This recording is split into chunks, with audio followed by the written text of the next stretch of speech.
Then you have you speaking Chinese. Mm-hmm, that China girl. That's right.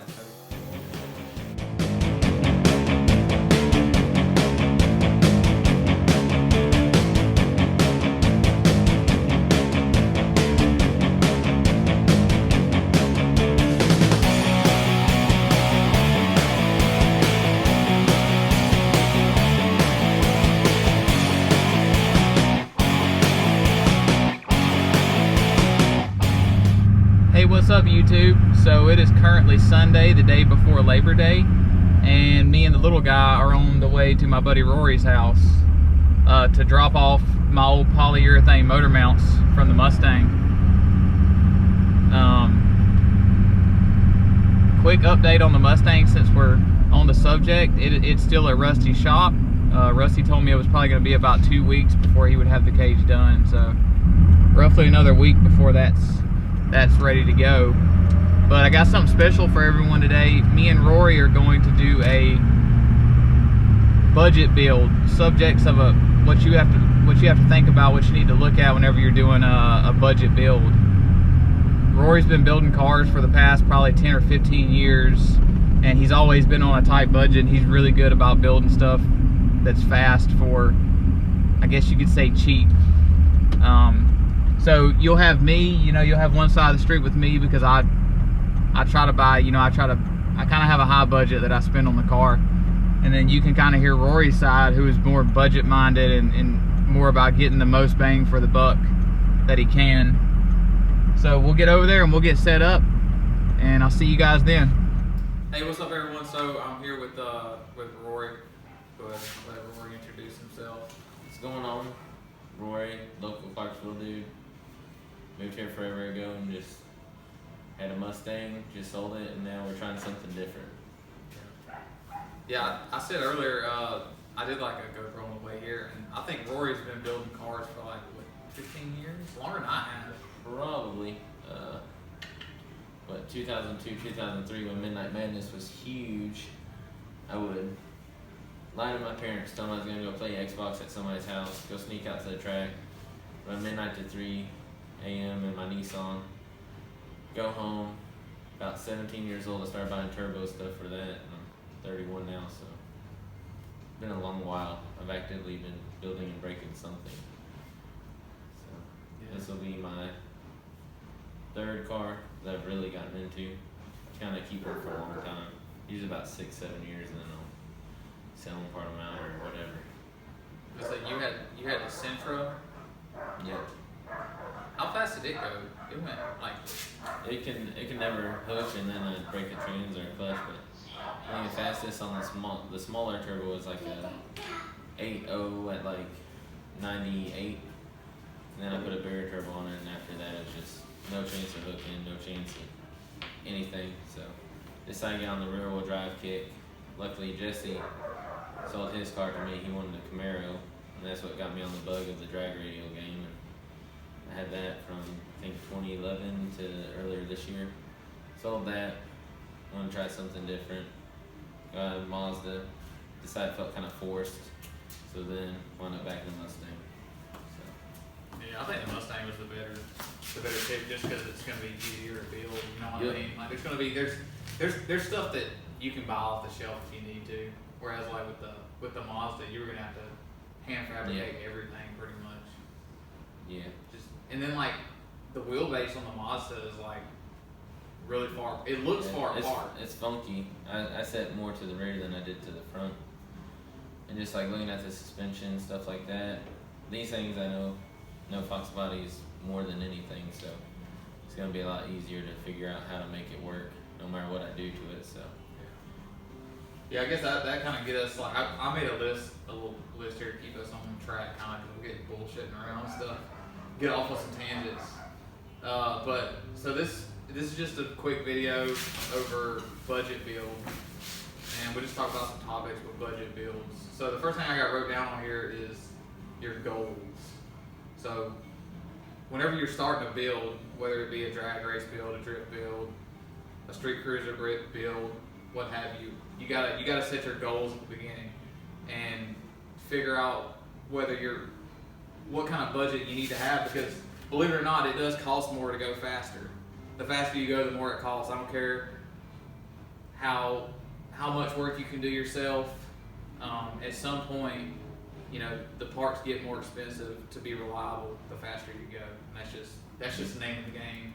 Radio Fest is a $500 bill. Just getting into the truck and showing up. That's not even talking about what all you break. Yeah.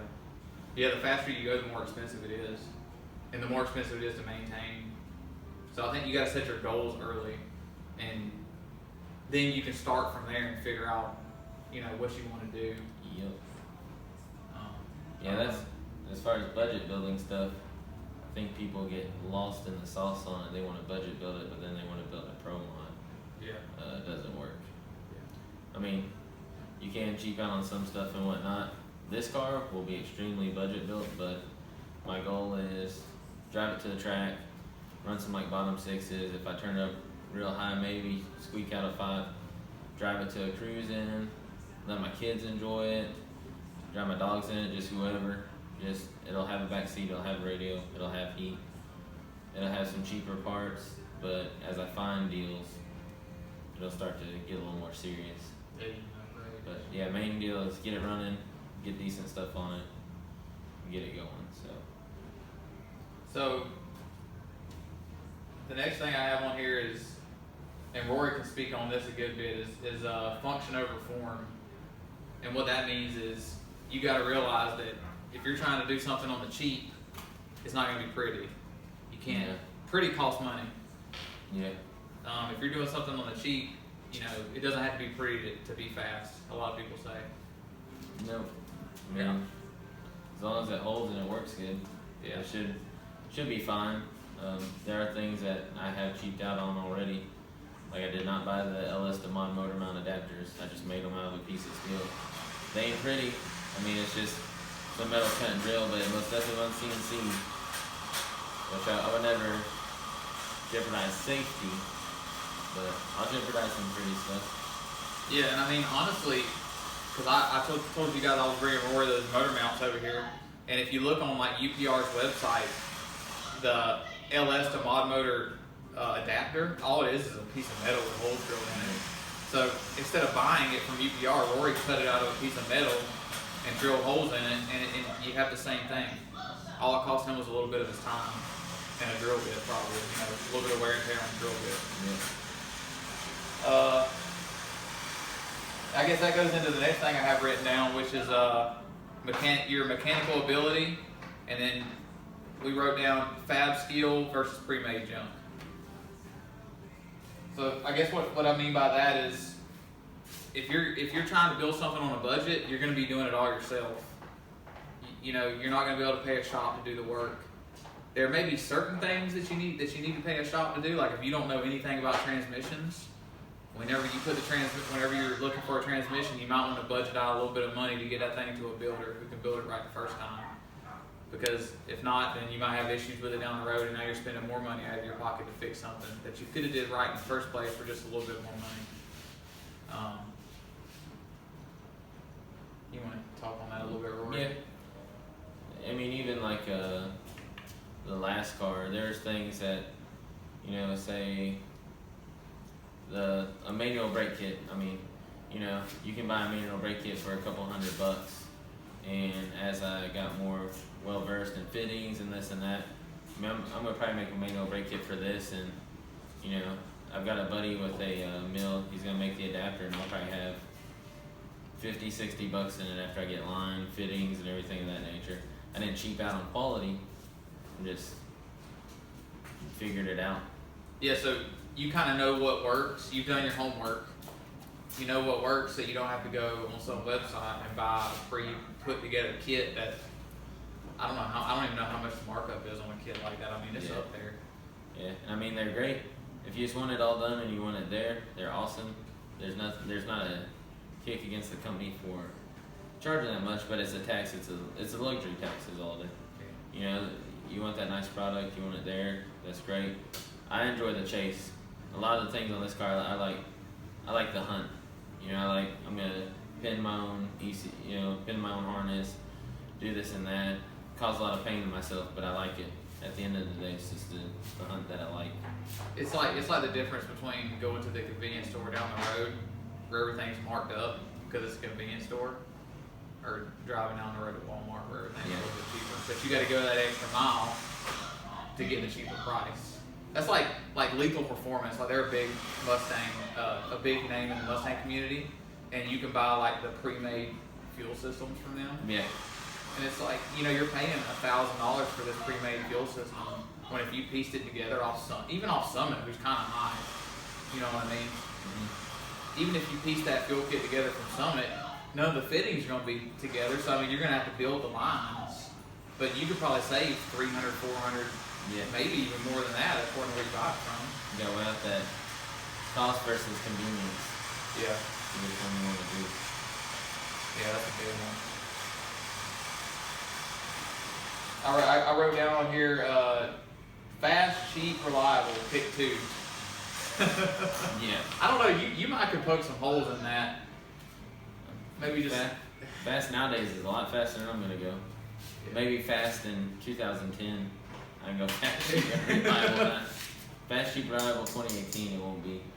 Yeah, I mean, you go freaking... You know, 10 years ago, if you were going mid-60s to low 60s, You're a god. You were screaming in a street car. You go mid to low 60s now, and you're barely keeping up with like a 5.0 that someone put a Pro Charger on. Yeah. Or like a CTSV with a pulley and a cam. I mean, there's guys out there going high 6s and CTSVs every weekend. Yeah. Driving to work every day. The technology has come so far. Yup. I can see fast, cheap, reliable for a while, but I mean, you know, like the LS guys, like that stuff I do. I mean, it don't matter how good your tune-up is. The stock bombing's gonna last for a while, but eventually, if you push it hard enough, it's gonna have a hiccup. So I don't know if you weigh that in on reliability, or if you weigh that in on just stuff happens, or how you look at it. But I mean, you know, of course, if you built a bottom end, you spend a ton of money, of course it'd be a lot more reliable, but I guess that's a gray area, fast, cheap, reliable. Yeah, I think one thing that I put in on that is so fast and cheap. I think you just need to understand that whenever you go to the track or when you go out and drive it, you know, there's a higher chance that something's going to break on it, and I think you just need to be willing to accept that you're going to have to work on it. You know what I mean? Like, yeah, you gotta pay the tax. yeah, you're going to pay the tax. One way or another, you're going to pay for it. There ain't, how's that saying go? There ain't no such thing as a free lunch. No. You know what I mean? It's... My first stock bottom end build on my last car, the moment I opened my mouth and said, man, I drug this thing off the shop floor, I've never had a problem with it. I had an injector fail and I folded a rod. So, yeah, apparently it's listening. Yeah, yeah. You can't speak it into existence or it'll happen. Get, what's that?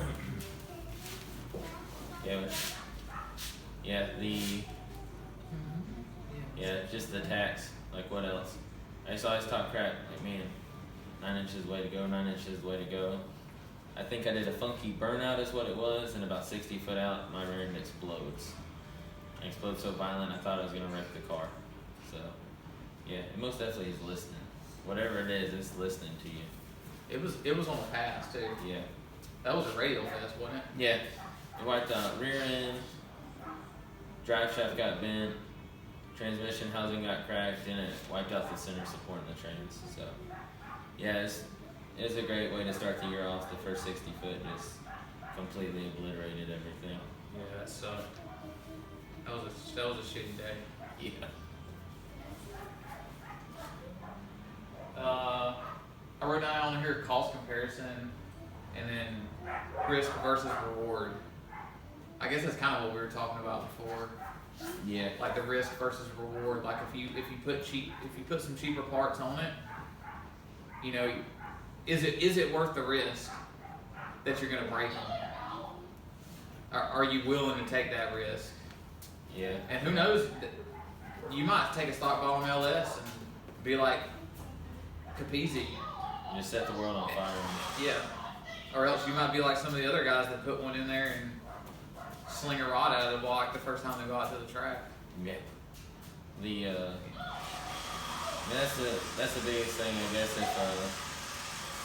If you do the stock bottom end stuff and then you sling a rod out of the block, I don't want to hear you crying on Facebook. You know what's gonna happen. I mean, I guess that's racing regardless, but yeah. The cost versus reward. I mean, my car had a Chinese turbo, Chinese wastegates, $50 wastegates, and I finally had one fail after a while. It overboosted the motor. Luckily, my tune was right. But at the same time, you know, if for some reason the ECU didn't catch it and it completely turned everything into a scrambler, I mean, that was the risk that I was willing to take apparently. So, yeah, the cost versus reward. It's this car, I will take more risk on as far as cost versus reward because I'm not very invested in wanting to set the world on fire. I just want something that'll do burnouts, go run good at the track, go drive it, be more enjoyable. It's kind of a cool car. So, as far as cost versus reward, I guess you gotta take it as is. Yeah. Yeah, I think this car that you're building right now is like a true budget build. Yeah. Like, you're taking all the parts that, I mean, you went and dug a rear end out of the junkyard yesterday. Yeah. And it's an 8.8. Yeah. So it doesn't take much. Yeah. It'll handle. I don't know. It'll handle a lot of power. Yeah. Dug an 8.8 out.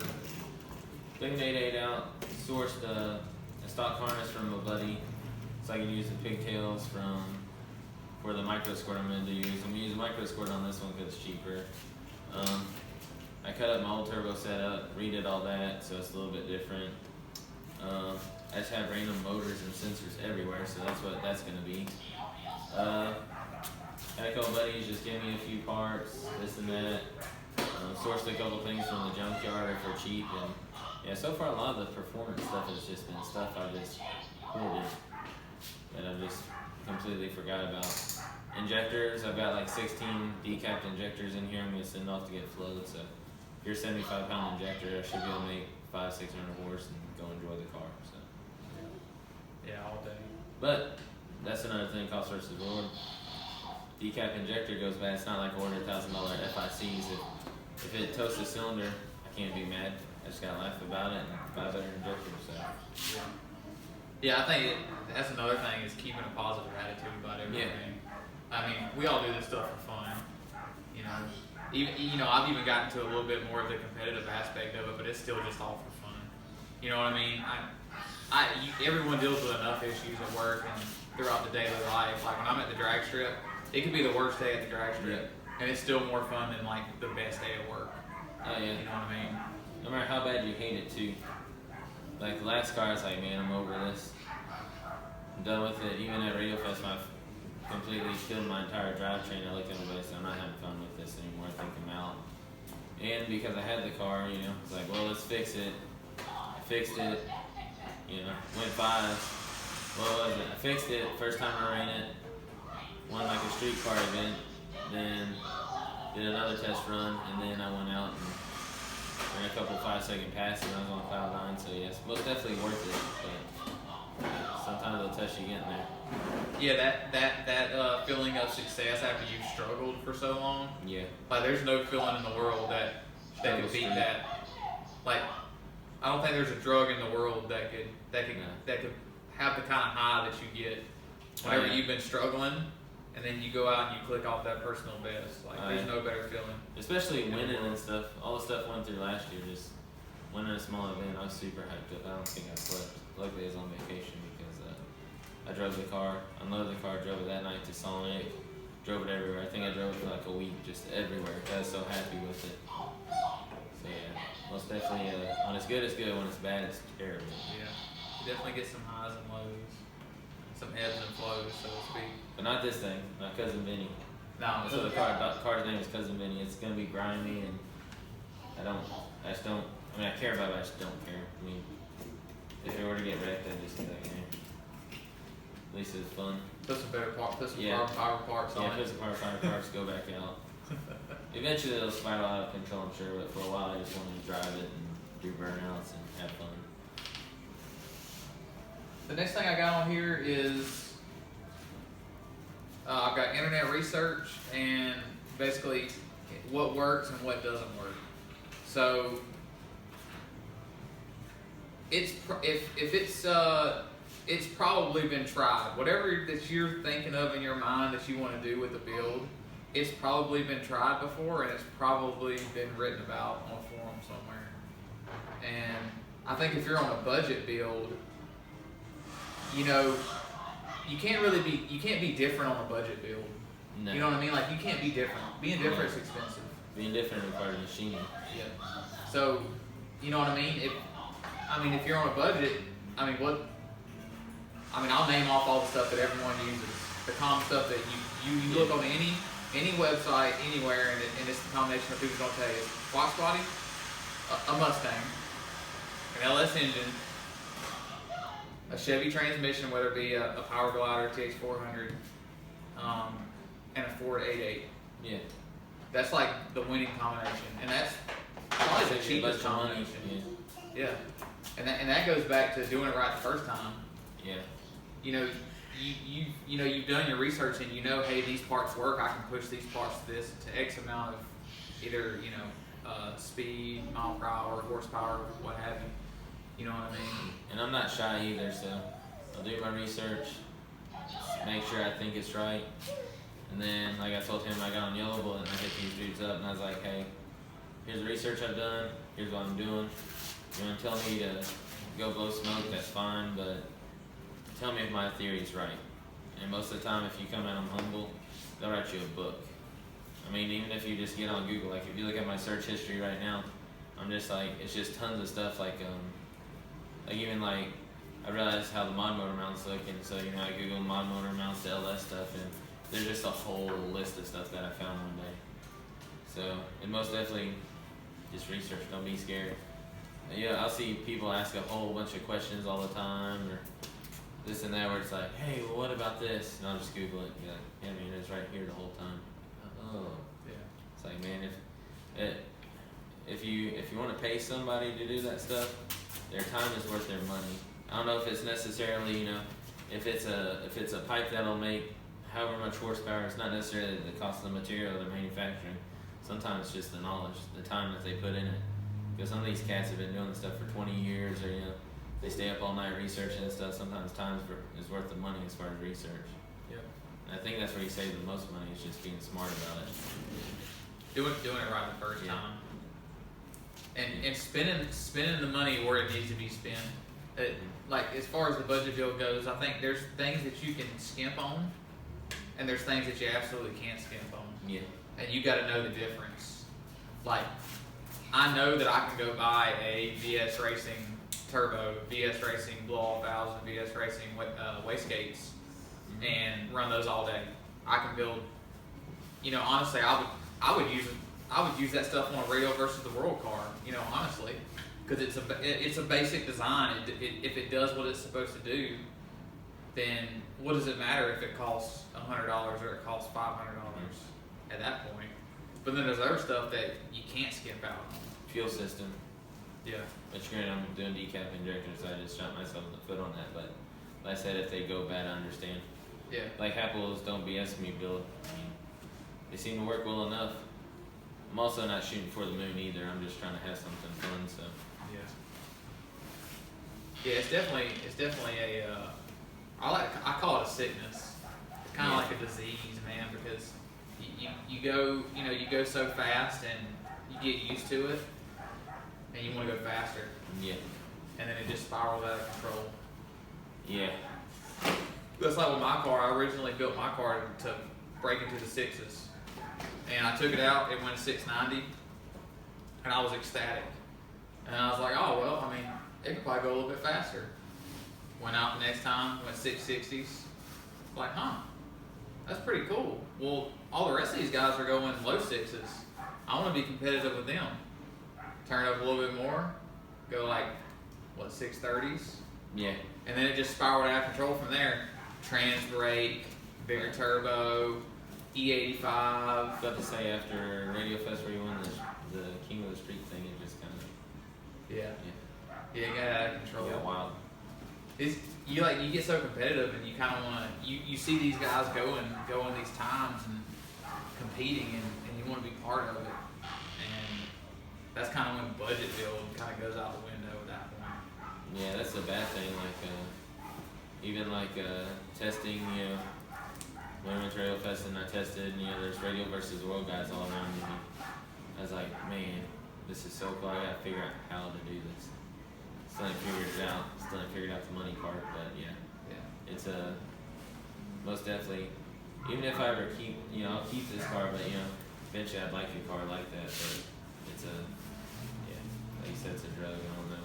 I think that people that start off with little setups, cheap setups, and then work their way up, those always end up being the successful guys. Yeah.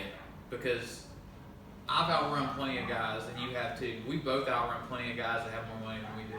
Oh yeah. That are faster than we are. But we had to work our way up from the bottom. Mm-hmm. And when you work your way up from the bottom, you gotta have a little bit of know-how.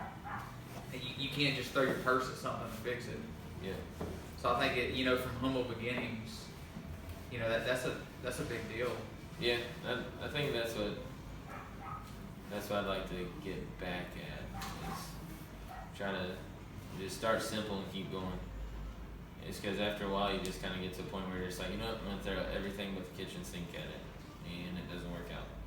Then you're disappointed, and then you're either spending money or you're doing something, whatever. You should just be happy with what you got, because I guarantee, again, like when we went to that Street Outlaws thing, man, there's everybody there that never goes to a racetrack.